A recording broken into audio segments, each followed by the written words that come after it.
আচ্ছা মেয়েরা, আজকে আমরা রিপিট করব হলো কান্টের থিওরি।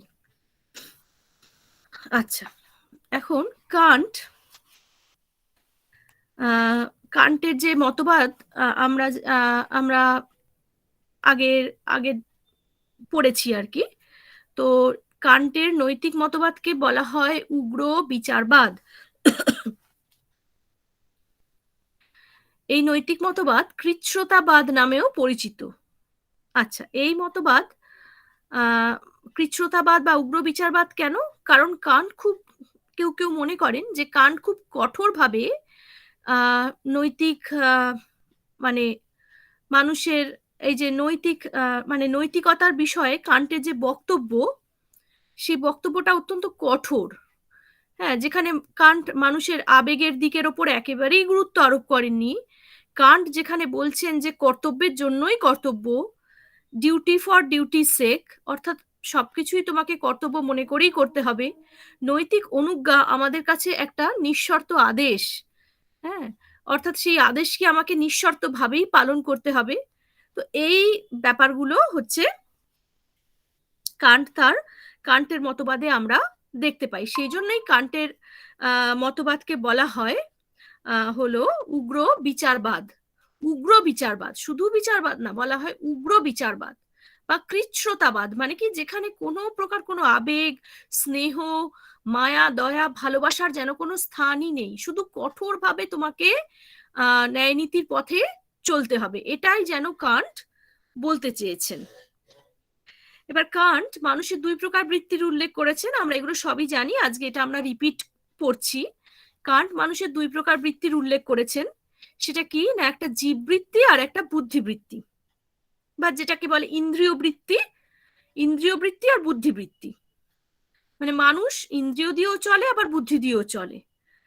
এখন কান্ট বলছেন যে ইন্দ্রিয় দিয়ে তো পশুরাও চলে, কিন্তু পশুরা বুদ্ধি দিয়ে চলে না। মানুষের সেখানে বুদ্ধিবৃত্তি রয়েছে, ফলে মানুষ বুদ্ধি দিয়ে চলতে পারে। এই বুদ্ধিবৃত্তির আবার কান্ট দুটো দিকের উল্লেখ করেছেন, তাত্ত্বিক বা বিশুদ্ধ বুদ্ধি, আর একটা হচ্ছে ব্যবহারিক বুদ্ধি। মানে এক ধরনের বুদ্ধিকে তিনি বলছেন বিশুদ্ধ বুদ্ধি, আর এক ধরনের বুদ্ধিকে তিনি বলছেন ব্যবহারিক বুদ্ধি। এবং কান্ট বলছেন এই মানুষের নৈতিক জীবন হচ্ছে এই ব্যবহারিক বুদ্ধির দ্বারাই পরিচালিত। নীতির ক্ষেত্র হলো আমাদের ব্যবহারিক বুদ্ধির ক্ষেত্র। কেন? কারণ ন্যায় নীতিকে তিনি জীবনে ব্যবহারের কথা বলছেন। কোনটা ঠিক, কোনটা উচিত, কোনটা অনুচিত, এই সমস্ত কিছুকেই আমরা কি করি, আমরা আমাদের জীবনের মাধ্যমে এই বিষয়গুলোকে যেহেতু আমাদের প্রয়োগ করি, মানে কোনটা ঠিক, কোনটা উচিত, কোনটা অনুচিত, সেই জন্য তিনি এই মানে যে বুদ্ধির দ্বারা আমরা এই কাজটা করি, মানে বুদ্ধির যে পার্ট, মানে বুদ্ধির তো দুটো পার্ট, একটা হচ্ছে বিশুদ্ধ বুদ্ধির পার্ট আর একটা ব্যবহারিক বুদ্ধির পার্ট, যেটা কান্ট যেভাবে বলেছেন আমাদের। তো সেই এই পার্টটা আমরা মানে এই পার্টটা আমাদের এই নৈতিক জীবনের যে পার্টটা, সেই পার্টটা আমাদের আসলে ব্যবহারিক বুদ্ধির দ্বারাই আমরা এই পার্টটাকে চালনা করি। আচ্ছা, এখন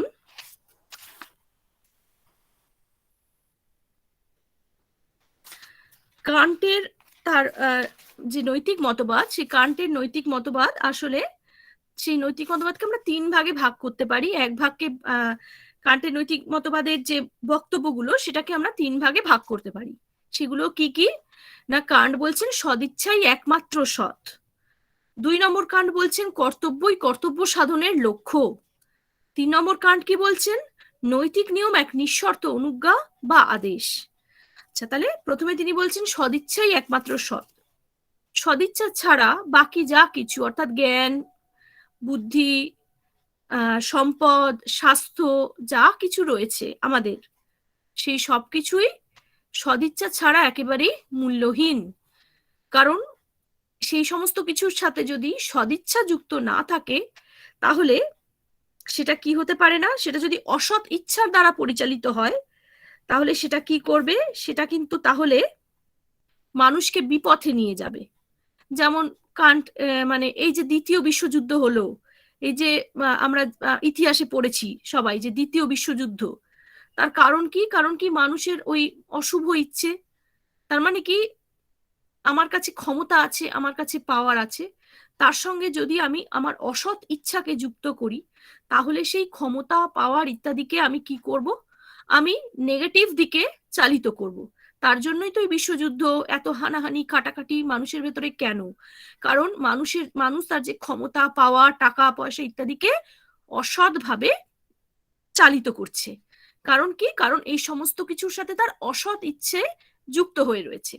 তো কান্ট সেটা আহ, মানে সেটাই বলতে চেয়েছেন যে এই সমস্ত কিছুর সাথে যদি শুভ ইচ্ছে বা সৎ ইচ্ছে, যাকে সদিচ্ছা বলা হয়, সদিচ্ছা যদি যুক্ত থাকে, তবেই এই সমস্ত কিছুই মঙ্গলকারী হতে পারে।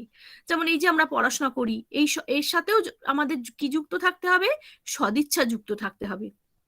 যাই করি না কেন সমস্ত কিছুর সাথেই যুক্ত থাকতে হবে সদিচ্ছা, তবেই সেইটা অবশ্যই মঙ্গলকারী হবে। তা না হলে সব ধ্বংস হয়ে যাবে। মানে যাই থাকুক না কেন, আমার কাছে সম্পদ থাকুক, স্বাস্থ্য থাকুক, যাই থাকুক, এই সব কিছুর সাথে যদি অসৎ ইচ্ছা যুক্ত থাকে, তাহলে কিন্তু এই কোনো কিছুর আর কোনো মানে এই সবকিছুই আসলে ধ্বংসকারী রূপে পরিণত হবে। মানে সবকিছুই পরিণামে কি কি দেবে? পরিণামে আসলে ধ্বংস দেবে। তো কান্ট সদিচ্ছার উপর এই জন্য ভীষণভাবে গুরুত্ব আরোপ করছেন, যে কান্ট বলছেন সদিচ্ছাই একমাত্র সৎ, সদিচ্ছাই একমাত্র মূল্যবান। মানে সবকিছুর উপরে তিনি রাখছেন সদিচ্ছাকে। তিনি বলছেন যে যাই করো না কেন এর সঙ্গে সদিচ্ছা যুক্ত আছে তো। তোমার কাছে টাকা পয়সা অনেক রয়েছে, সেই টাকা পয়সার সঙ্গে সদিচ্ছা যুক্ত আছে তো, তবেই সেই টাকা পয়সা দিয়ে তুমি ভালো কাজ করতে পারবে। আচ্ছা, আর সদিচ্ছা কিরকম না, শত মূল্যবান, অর্থাৎ নিজে নিজেই ভালো। মানে কি? মানে সদিচ্ছাকে ভালো করার জন্য আর কোনো সদিচ্ছার দরকার নেই, সদিচ্ছা নিজে নিজেই ভালো। তাই সদিচ্ছাকে বলা হচ্ছে, সদিচ্ছা হচ্ছে শত মূল্যবান। আচ্ছা, এরপরে কারণ বলছেন কর্তব্যই কর্তব্য সাধনের লক্ষ্য। মানে কি? মানে ডিউটি মনে করে, কর্তব্য মনে করেই আমাকে আমার সমস্ত কাজগুলো করতে হবে। আচ্ছা, তাহলে কি করতে হবে না? কান্ট বলছেন যে সদিচ্ছা প্রণোদিত হয়ে বিবেকের নির্দেশে কর্তব্যের জন্য কর্তব্য সাধনই হচ্ছে নৈতিক কর্ম। কি বলছেন কান্ট? যে সদিচ্ছা প্রণোদিত হয়ে, সদিচ্ছা সদিচ্ছা প্রণোদিত হয়ে বিবেকের নির্দেশে কর্তব্যের জন্য কর্তব্যই হচ্ছে নৈতিক কর্ম। কর্তব্যের জন্য কর্তব্য কেমন? একটা উদাহরণ দিয়ে বোঝানো যায়, যে আমি যখন কোনো একটা ভিখারিকে দেখে আমার মায়া হলো, দয়া হলো, তাকে আমি হয়তো 10টা টাকা দিলাম। সে খেতে পায়নি, আমাকে বললো একটু কিছু খাওয়ার জন্য দেবে, আমার কাছে হয়তো বেশি ছিল না, 10 টাকা ছিল, আমি 10 টাকাই তাকে দিলাম। আর একজন ভিখারি, সেও আমার কাছে চাইলো, কিন্তু তাকে দেখে আমার দয়া হলো না, ফলে আমি তাকে 1 পয়সাও দিলাম না। এটা আমি করতে পারি। কেন কি? কারণ কি, আমরা আমরা যখন এটা করছি তখন কি আমি কিন্তু, মানে কান্ট এই হিসেবে বলবেন যে আমি কিন্তু সেখানে ডিউটি মনে করে আমার কাজ করছি না, আমি কিন্তু সেখানে আমার আবেগকে প্রাধান্য দিচ্ছি। আমার এই ভিখারিকে দেখে ভালো লাগলো, তাই আমি একে 10টা টাকা দিলাম। ওই ভিখারিকে দেখে আমার ভালো লাগলো না, তাই আমি তাকে কোনো টাকাই দিলাম না। তাহলে এখানে আমার যুক্ত হয়ে রয়েছে কি? ভালো লাগা, মন্দ লাগা। হ্যাঁ, যেটাকে কান্ট একেবারেই ডিউটি করার সময় বাইরে ফেলে দিতে বলেছেন। কান্ট বলছেন তুমি যখন ডিউটি করবে, তখন কিন্তু তুমি ওই ভালো লাগা মন্দ লাগাগুলোকে সামনে আনবে না। তোমার কাকে ভালো লাগছে, তোমার কাকে ভালো লাগছে না, এটা মনে করে তোমার ডিউটি করলে চলবে না। তুমি যখন একজন টিচার, তখন তোমার সামনে যে স্টুডেন্টরা রয়েছে তারা সবাই যেন সমান পেতে পারে, এইটা তোমার দেখার কর্তব্য। কেউ বেশি পেলো, কেউ কম পেলো, কোনো স্টুডেন্টকে আমি বেশি ভালোবাসি, বেশি পছন্দ করি, তাই তাকে আমি একটু বেশি দিলাম, আর যাকে পছন্দ করি না তাকে কম দিলাম, এইভাবে কিন্তু ডিউটি করা চলবে না। এটা কিন্তু কোনো ডিউটির লক্ষণ নয়। তাই কান্ট বলছেন যে যখন তুমি দেবে, তখন কিন্তু সমদৃষ্টিতে তোমাকে দিতে হবে, অর্থাৎ সবাই তোমার কাছে সমান। এবং সেখানে তুমি দেওয়ার সময় কি করবে? তুমি ডিউটি মনে করি, কর্তব্য মনে করি তুমি সবাইকে সমানভাবে দেবে।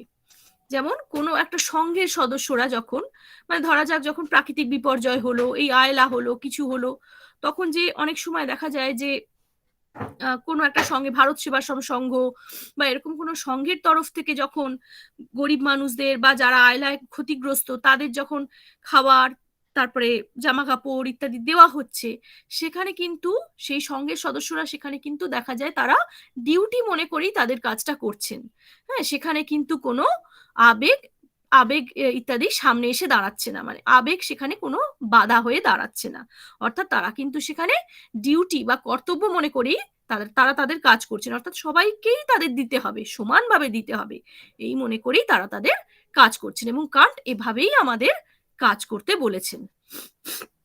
এবং এইখানেই সব থেকে বড় অভিযোগ যে কান্ট কি তাহলে আমাদেরকে একেবারেই স্নেহ, প্রেম, দয়া, মায়া শূন্য হয়ে যেতে বলেছেন? কান্ট যেখানে বলছেন যে শুধুমাত্র ডিউটি মনে করেই তুমি ডিউটি করো, শুধুমাত্র কর্তব্য মনে করেই তুমি কর্তব্য করো, তাহলে কি আমাদের ভেতরে কোনো স্নেহ, প্রেম, দয়া, মায়া কিছুই থাকবে না? এরকম একটা কান্টের বিরুদ্ধে সমালোচনা হয়, এবং কান্টকে এই জন্যেই অনেকে ভীষণভাবে কঠোর, অনমনীয় বলে উল্লেখ করছেন, এবং বলছেন যে কান্টের মতবাদ একেবারে ভীষণভাবে উগ্র, তার মতবাদ হচ্ছে উগ্র বিচারবাদ এবং কঠোর বিচারবাদ, এইভাবে অনেকে কান্টের মতবাদের সমালোচনা করছেন। কিন্তু আসলে প্রকৃতপক্ষে কান্ট কিন্তু আমাদের স্নেহ, প্রেম, দয়া, মায়া শূন্য হয়ে যেতে বলেননি, একবারও বলেননি। কিন্তু কান্ট বলছেন যখন তুমি ডিউটি করবে, যখন তুমি কর্তব্য করবে, তখন ওইসব বিষয়গুলোকে তোমাকে বাইরে রাখতে হবে, তখন কিন্তু তুমি ওইসব বিষয়গুলোকে সামনে রেখে কখনোই কর্তব্য করবে না, তাহলে সেটা অন্যায় হবে। আচ্ছা, এরপরে কান্ট কি বলছেন? এরপরে কান্ট বলছেন নৈতিক নিয়ম এক নিঃশর্ত অনুজ্ঞা বা আদেশ। মানে নৈতিক নিয়ম হচ্ছে মানে নিঃশর্তভাবে বিবেকের ভেতর থেকেই আমাদের উপরে সেটা প্রযুক্ত হয়। যেমন সেখানে কান্ট একটা মানে একটা নিয়মের কথা বলছেন, যে যখন তুমি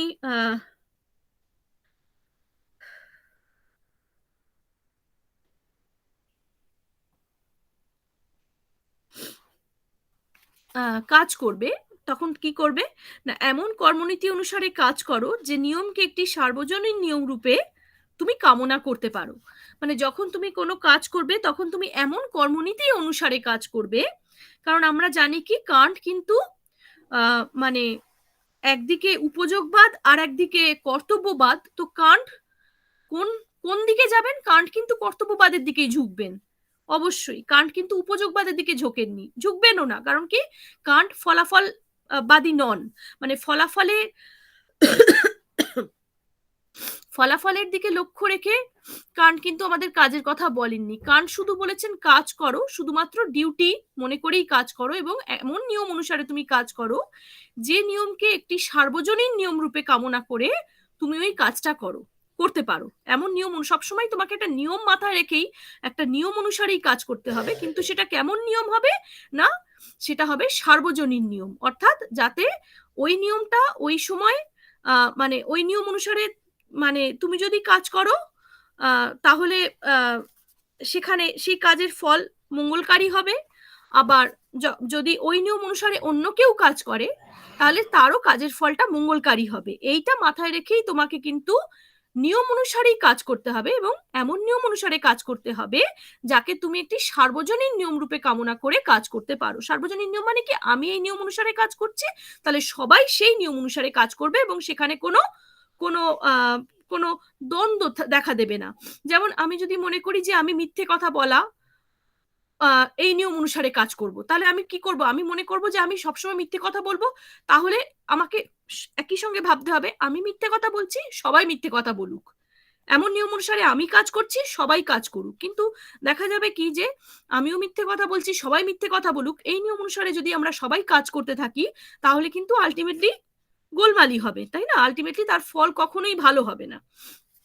সেই জন্য কান্ট আমাদের উপরেই ছেড়ে দিয়েছেন এই নিয়মের বিষয়টা। কান্ট বলছেন এমন নিয়ম অনুসারে কাজ করো যাকে একটি সার্বজনীন নিয়ম রূপে কামনা করতে পারো এমন নিয়ম অনুসারে কাজ করো। তাহলে নিশ্চয়ই আমি মিথ্যে কথা বলা নিয়ম অনুসারে কাজ করব না, আমি বরং উল্টোটাই করব, সত্য কথা বলা এই নিয়ম অনুসারে কাজ করব। যে সদা সত্য কথা বলা উচিত এই নিয়ম অনুসারে যদি আমি কাজ করি, এবং একই সঙ্গে আমি যদি ভেবে দেখি যে আমি সত্য কথা বলছি, সবাই সত্য কথা বলুক, তাহলেই দেখা যাবে হয়তো যে জগতের মঙ্গল হচ্ছে।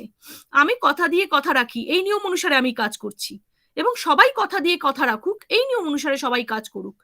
এরকম ভাবে কান্ট বলতে চেয়েছেন যে তুমি এমন নিয়ম অনুসারে কাজ করবে যাকে একটি সার্বজনীন নিয়ম রূপে কামনা করে তুমি ওই কাজ করতে পারো। অর্থাৎ কান্ট কিন্তু কোনো বিশেষ নিয়মের কথা উল্লেখ করে যাননি যে সদা সত্য কথা বলা উচিত কি কথা দিয়ে কথা রাখা উচিত, এগুলোর কথা কান্ট একবারও উল্লেখ করেননি।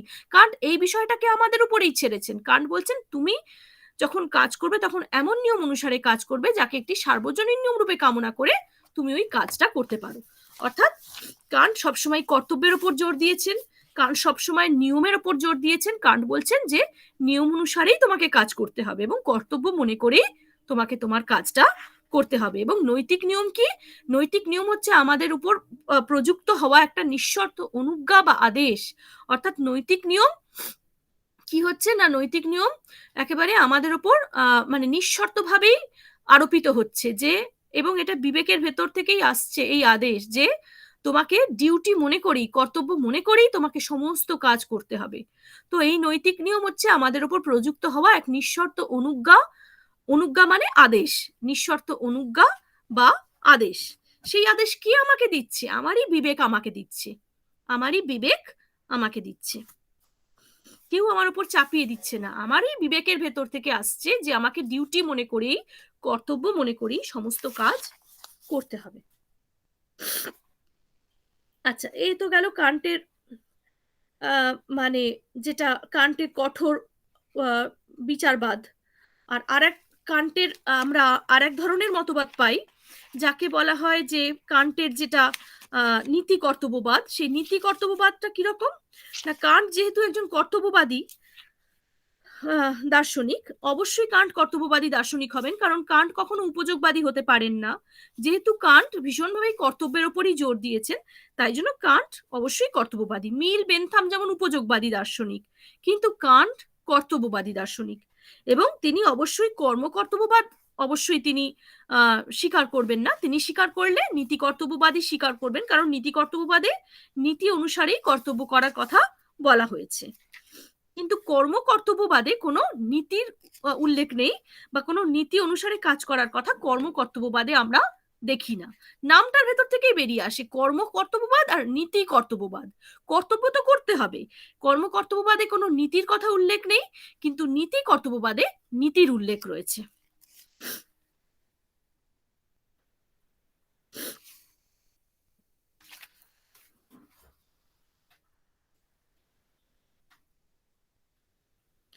আচ্ছা, তাহলে নীতি কর্তব্যবাদে কি বলা হচ্ছে? বলা হচ্ছে যে মানে এই যে কান্টের যে যে আমরা কান্টের যে মানে যেটা আমরা কঠোর বিচারবাদ পড়লাম, সেই কঠোর বিচারবাদে শেষ যে পয়েন্টটা ছিল যেখানে বলা হচ্ছে কি না, নৈতিক নিয়ম এক নিঃশর্ত অনুজ্ঞা বা আদেশ। তো এখান থেকেই আসছে কান্টের নীতি কর্তব্যবাদ। কান্টের মতে কোনো কর্মকে উচিত কর্ম বলা যাবে যদি তা শতমূল্যবান এক সার্বত্রিক ও সার্বভৌম নৈতিক নিয়মকে অনুসরণ করে। মানে কোনো কর্মকে আমি উচিত বলবো, কর্মকে আমি উচিতও বলতে পারি, আমি অনুচিত বলতে পারি। তাহলে কোন কর্মকে আমি উচিত বলবো?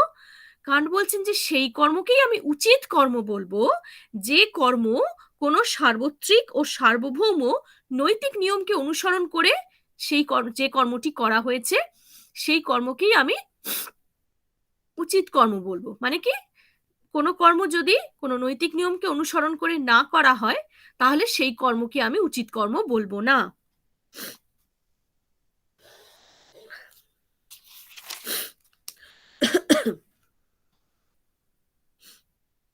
আর কান্টের ওই বক্তব্য তো আমরা জানি যে কান্ট তো বলেইছেন যে এমন নিয়ম অনুসারে কাজ করো যাকে তুমি একটি সার্বজনীন নিয়ম রূপে কামনা করতে পারো। সেই কোনো নিয়ম, এমন নিয়ম অনুসারেই তোমাকে কাজ করতে হবে যে নিয়মকে একই সময় তুমি সার্বজনীন নিয়ম রূপে কামনা করবে।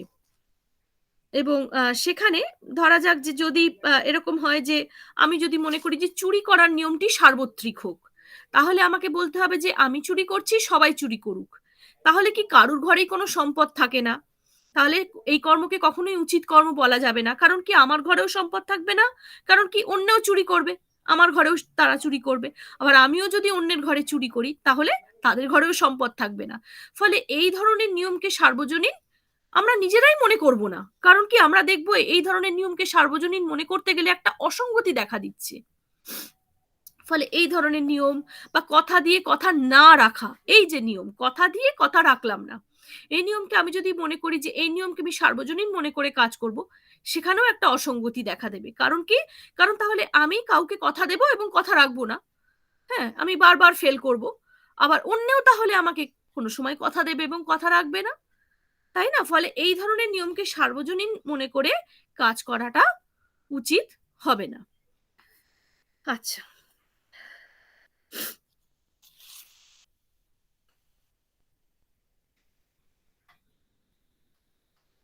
এখন কান্টের বিরুদ্ধে যে সমালোচনা, মানে কান্টের যে বিচারবাদের বিরুদ্ধে যে সমালোচনা, সে তো মানে কান্টের মূল বক্তব্যের ভেতর থেকেই বেরিয়ে আসে। কারণ কান্টের মতবাদকে অনেকেই অনমনীয় বলেছেন, এবং কান্টের মতবাদে অনেকেই বলেছেন যে সেখানে স্নেহ, প্রেম, মায়া, দয়ার কোনো ভূমিকাই নেই। কান্ট ভীষণ কঠোরভাবে আমাদের শুধু ডিউটি করার জন্যই ডিউটি করতে বলেছেন। এছাড়া কান্ট কোনো প্রকার কোনো নৈতিক নিয়মের উল্লেখ করে যাননি, যে কথা দিয়ে কথা রাখা উচিত, সদা সত্য কথা বলা উচিত, এইগুলো কিছুই তিনি উল্লেখ করেননি। তিনি শুধু বলেছেন এমন নিয়ম অনুসারে কাজ করো যাকে সার্বজনীন নিয়ম রূপে তুমি কামনা করতে পারো।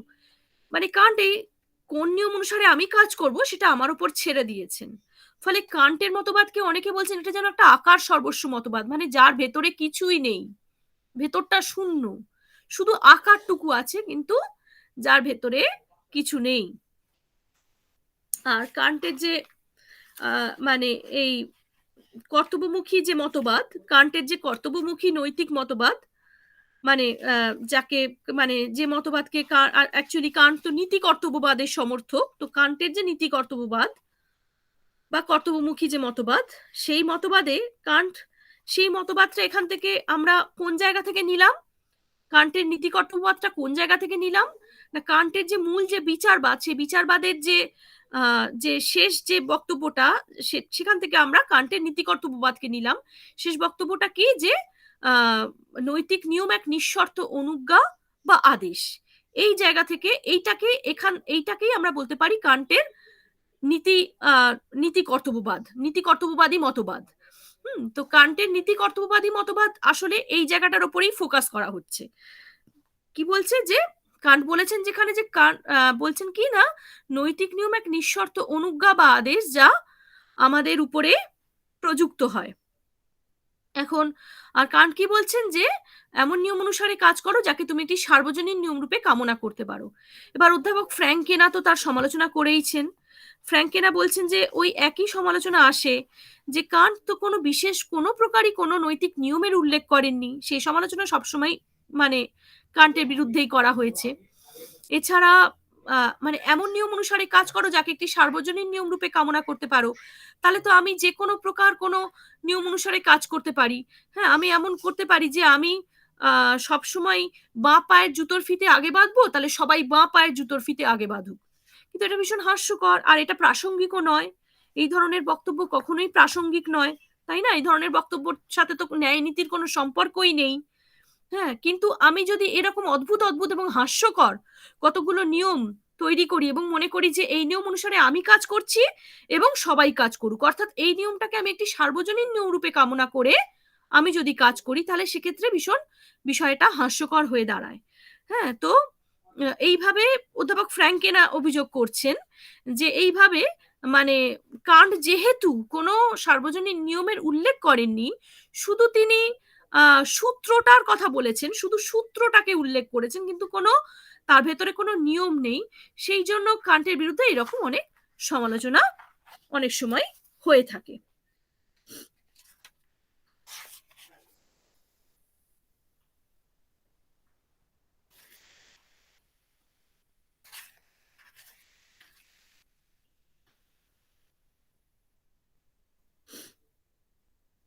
আর কান্ট যেহেতু উপযোগিতার দিক থেকে তার বক্তব্যকে একেবারেই উল্লেখ করেননি, কান্টের বক্তব্য আমরা সবসময় কি দেখি? কর্তব্যমুখী বক্তব্য, সবসময় কর্তব্যমুখী বক্তব্য। সেখানে উপযোগিতা মানে কতটা পরিমাণ কল্যাণ উৎপন্ন হলো, যেটা উপযোগবাদীরা বলছেন বা উপযোগবাদীদের এই বক্তব্যে সবসময় কি থাকে? কতটা পরিমাণ কল্যাণ উৎপন্ন হলো। কাজ কাজ যে পথেই করা হোক না কেন সেটা ম্যাটার করে না। উপযোগবাদীদের বক্তব্য সবসময় কি? কতটা পরিমাণ কল্যাণ উৎপন্ন হলো। আর কর্তব্যবাদীদের বক্তব্য কি? যে কোনো নিয়ম অনুসারে তুমি কর্তব্য কর্ম করো, যেটা নীতি কর্তব্যবাদীরা বলছেন। আর কর্তব্যবাদীরা বলছেন যে না, তুমি ডিউটি মানে শুধুমাত্র তুমি মানে মানে কর্ম মানে তোমাকে কর্ম করতে হবে এবং সেটা কর্তব্য মনে করি তোমাকে কর্মটা করতে হবে। সেখানে কোনো ন্যায় নিয়ম মানে নীতির বা নিয়মের উল্লেখ নেই। মানে কর্ম কর্তব্যবাদে কোনো নীতি বা নিয়মের উল্লেখ নেই, কিন্তু নীতি কর্তব্যবাদে নীতি বা নিয়মের উল্লেখ রয়েছে। নীতি কর্তব্যবাদীরা বলছেন যে কোনো ন্যায় নীতিকে মেনেই তোমাকে সবসময় কাজ করতে হবে, কিন্তু কর্তব্যবাদীরা কি করেননি? তারা কতটা পরিমাণ সেই কাজের ফলে কল্যাণ উৎপন্ন হলো সেই কথা উল্লেখ করেননি। আবার উপযোগবাদীরা ঠিক অপোজিট, তারা কিন্তু কতটা পরিমাণ কল্যাণ উৎপন্ন হলো কোনো কাজের ফলে সেটাই তাদের কাছে একমাত্র ইম্পর্টেন্ট। সেটা তারা কর্ম উপযোগবাদী হন বা নীতি উপযোগবাদী হন, কল্যাণটাই তাদের কাছে ইম্পর্টেন্ট। মানে কতটা পরিমাণ কল্যাণ উৎপন্ন হলো সেটাই তাদের কাছে ইম্পর্টেন্ট। আর কান্ট যেহেতু কর্তব্যবাদী এবং কান্ট যেহেতু বেসিক্যালি নীতি কর্তব্যবাদী, ফলে তিনি কিন্তু কোনো কল্যাণের কথা কতটা পরিমাণে উৎপন্ন হলো, হ্যাঁ, সেই কথা তিনি উল্লেখই করেননি। অর্থাৎ কাজের ফলের দিকে তিনি জোর দেননি, শুধুমাত্র কর্তব্য মনে করেই তিনি কর্তব্য করতে বলেছেন। এখন ফলে কি দুটো পোল দেখা যাচ্ছে, মানে দুটোই রিজিড হয়ে যাচ্ছে মতবাদ দুটো, তাই না? একটা হচ্ছে উপযোগবাদ, তারা তাদের মতবাদ আঁকড়ে রয়েছেন, কর্তব্যবাদ তারা তাদের মতবাদ আঁকড়ে রয়েছেন। কর্তব্যবাদীরা শুধুমাত্র কর্তব্যের উপর জোর দিচ্ছেন, উপযোগবাদীরা শুধুমাত্র ফলাফলের উপর জোর দিচ্ছেন। কিন্তু এই দুটোকেই যদি একসাথে মিশ্রণ করা হতো তাহলে ভালো হতো, কিন্তু কান্টও সেটা করেননি। ফলে সেই জন্যই কান্টের মতবাদকে অনেকেই মনে করেন যে কান্টের মতবাদ মানে আমরা নীতিগত দিক থেকে কান্টকে মানে সবসময় আমরা মানে আদর্শ একজন নীতিবাদী দার্শনিক সবসময় বলবো, কিন্তু অনেকেই মনে করেন যে কান্টের মতবাদ বড্ড বেশি কর্তব্যমুখী মতবাদ হওয়ায় সেই মতবাদ অনেক বেশি কঠোর হয়ে গেছে। হ্যাঁ, যেখানে কোনো ফলের উল্লেখ নেই, ফলের কথা বলা নেই, শুধুমাত্র তুমি কি করবে না ডিউটি মনে করি, কর্তব্য মনে করি তুমি তোমার কর্তব্য করবে। ঠিক আছে মেয়েরা? হ্যাঁ ম্যাম। বোঝা গেছে? হ্যাঁ ম্যাম।